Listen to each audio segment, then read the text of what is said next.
Hey there. Howdy. Huh? I'm just a fucked up girl who's looking for my own peace of mind.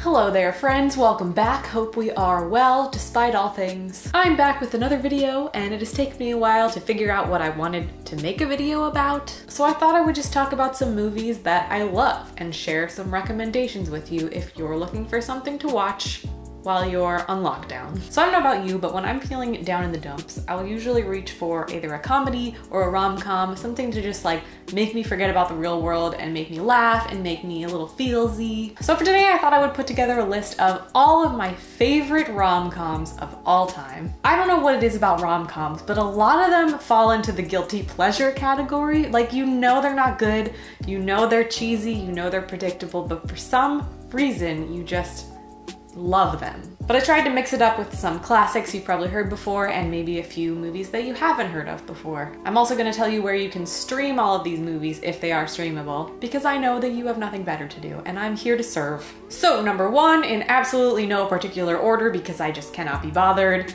10 Things I Hate About You. This movie is a classic rom-com. It stars Heath Ledger and Julia Stiles, and the premise of the movie is that there are two sisters who are just complete polar opposites, and their very strict father says that the younger sister isn't allowed to date until her older sister, who's played by Julia Stiles, starts dating. She is incredibly cold and off-putting and nobody wants to date her except for one guy named Patrick, played by the beautiful Heath Ledger, may he rest in peace. It's got timeless comedy, a stellar cast, a feisty female protagonist, baby Joseph Gordon-Levitt, and it will forever be one of my favorites. 10 Things I Hate About You is available to stream on Disney+, and I believe you can also rent it on most platforms. This is kind of an indie movie, but it has that classic friends to lovers trope that I just can't get enough of it. It's about Rosie and Alex, who are played by Lily Collins and Sam Claflin? I don't know, this hot guy. They have been best friends since they were 5, because of course they have. After high school, they go their separate ways, and the movie kind of follows both of their lives as they shift further and further apart, but they're always being drawn back to each other. And at first it feels like it's gonna be one of those very predictable rom-coms, but then it just takes a turn and you have no idea where it's going or what's gonna happen or how anything could possibly be resolved. And it makes you feel all the feels, so many feels. But it overall has the satisfying rom-com ending that you're looking for, and I just love it so much. Love, Rosie is available on Amazon Prime Video, and you can also rent it on pretty much anything.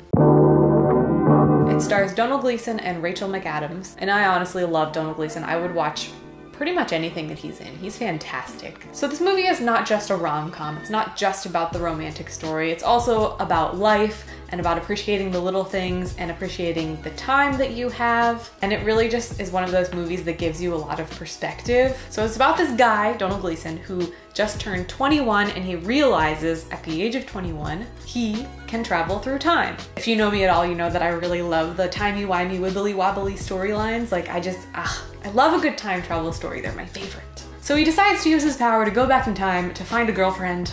Typical. But it becomes much bigger than that, and he uses his powers to help others and to make the world a better place and to help the people that he cares about. And it's just very wholesome and lovely, and it makes me cry a lot. About Time is available to stream on Netflix, and you can also rent it pretty much anywhere.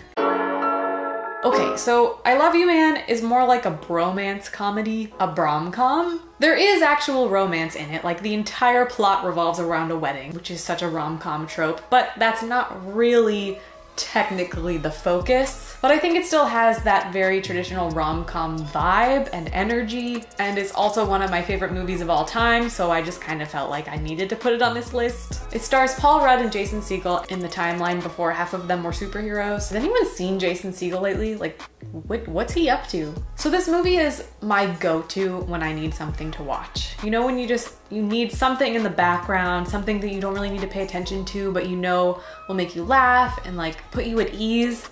That's what this movie is for me. It's about friendship and bromance and weddings and fish tacos, and I just cannot recommend it enough. It is unfortunately not streaming anywhere, but you can rent it on Amazon or Google Play or Vudu or pretty much anywhere you can rent movies, and I would definitely recommend it if you've never seen it. The quintessential manic pixie dream girl movie, starring Joseph Gordon-Levitt and Zooey Deschanel. I just love everything about this movie. In its basic, most simplest form, this movie is about the story of two people falling in and out of love, which I guess sounds kind of boring at face value, but it's told in this disconnected order that pieces different timelines together, and that's what makes it so interesting. And it kind of breaks the mold of traditional rom-coms. And I remember the first time I saw it, I was genuinely surprised and impressed. I was like, wow, they did that. It also has that classic indie movie feeling that really tickles my fancy. And the whole movie is a commentary on relationships and how your opinion of someone or of a certain situation will change drastically depending on where you are in your life. And I just got a lot from it. It's funny, it's feelsy, it's relatable, it has a goddamn musical dance number, and the soundtrack slaps, my friend. 500 Days of Summer is not available streaming anywhere, but you can rent it on pretty much anything.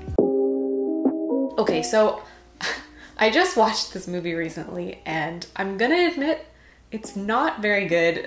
It's actually kind of awful. It has a ton of plot holes and continuity errors, and like from a film critic perspective, it is bad. However, I still love it to pieces. But it stars Deborah Messing and Dermot Mulroney, which could also very much be why I love it, because I would literally watch that man lick toast for 3 hours. So the story is about Deborah Messing, who is going to her sister's wedding, and she needs a date because she wants to make her ex jealous, and so she hires an escort to be her date, but of course, over time, they start to fall for each other because this is a rom-com, and that's what happens. It sounds incredibly predictable, but there is like a fun twist that kind of really turns the turntables. Well, how the turntables. Plus it has this iconic steamy scene set to Secret by Maroon 5 and just mwah.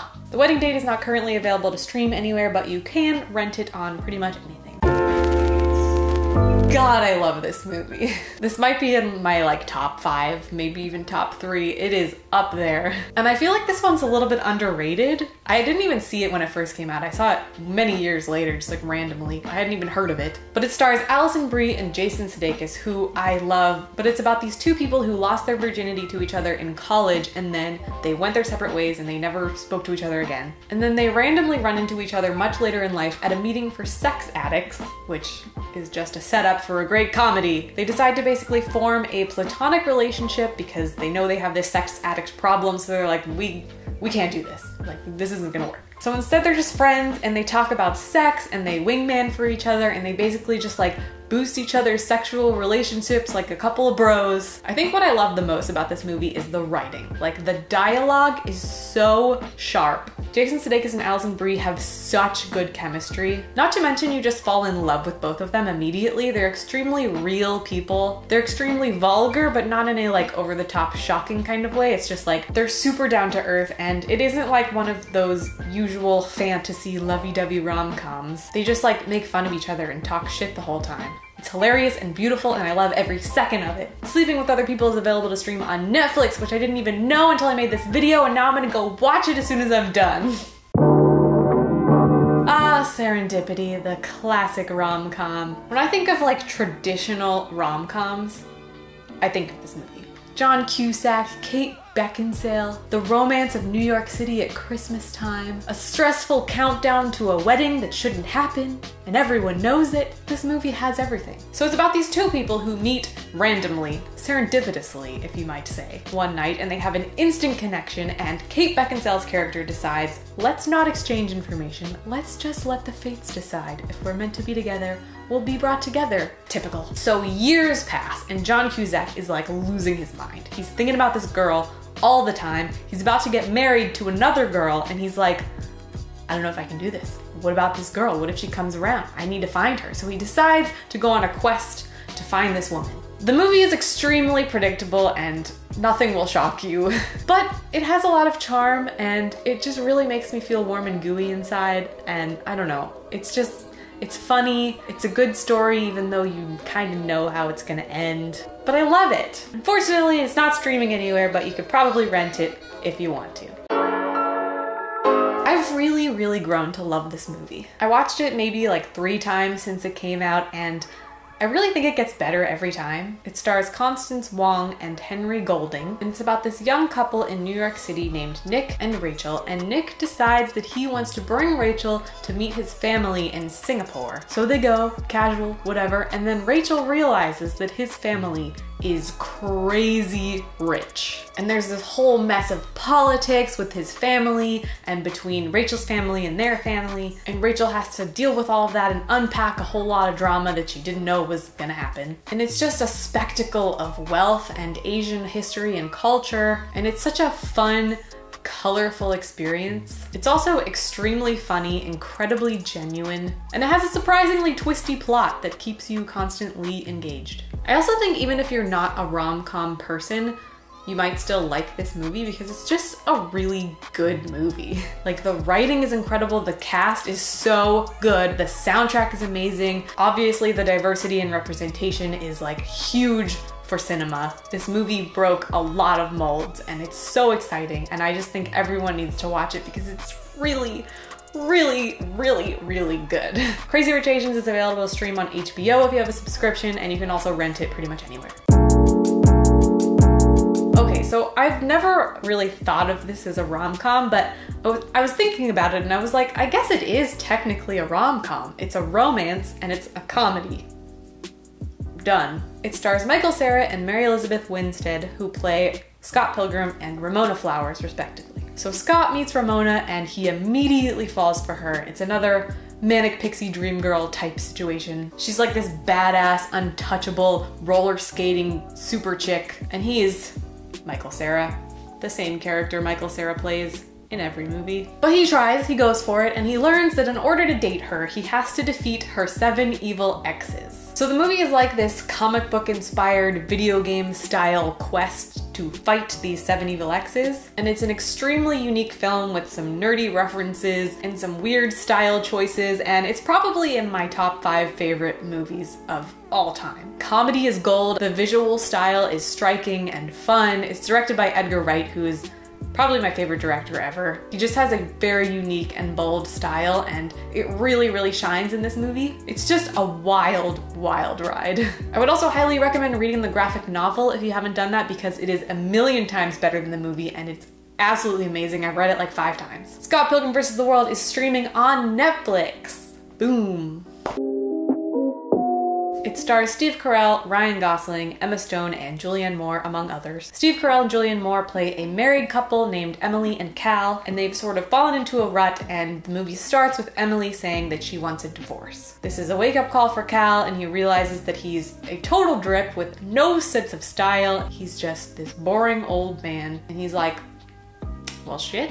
So he befriends this guy named Jacob, aka Ryan Gosling, who sort of takes him under his wing and helps him rediscover his manhood in the hopes of winning back his wife. It's a story of romance, but it's also a story of friendship, albeit a very strange, awkward friendship. And there are a few different plot lines happening at once, which is why I like this movie so much, because you have Steve Carell's story, Ryan Gosling's own personal life, Emma Stone's story. There's just like a lot going on, and it keeps it really interesting. I also don't think I've ever been more attracted to Ryan Gosling in my life as I am in this movie. He is so suave, he is so smooth, and he is so funny. I feel like people sometimes forget how funny Ryan Gosling can be. He is like peak funny in this movie. Almost as funny as he is in The Nice Guys, but I don't think anything could top that. Crazy Stupid Love is available to stream on HBO, and you can also rent it pretty much anywhere.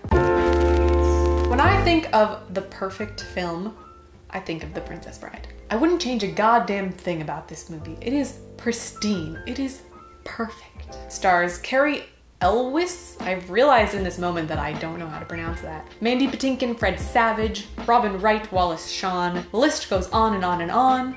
Didn't mean for that to rhyme. It has some of the best, most cleverly written comedy I've ever seen. Like that timeless, forever funny comedy that is so rare these days. So the story is told from the perspective of a young boy, Fred Savage, who is sick in bed and he asks his grandfather to read him a story, and that story that he reads is the story of The Princess Bride. So most of the movie is the story itself, but it does kind of bounce back and forth between Fred Savage's bedroom and the story in the book, which adds a really interesting layer and adds a great opportunity for comedy. The story itself is about a farm boy turned pirate who encounters numerous obstacles in his quest to be reunited with his one true love. It's like that classic fairy tale, but it's a comedy, which makes it so much fun. So at face value, it is a comedy, but it's so genuine and the characters are so lovable that you can't help but get kind of feelsy by the end. The Princess Bride is available to stream on Disney Plus and nowhere else. That's it. That's all you got.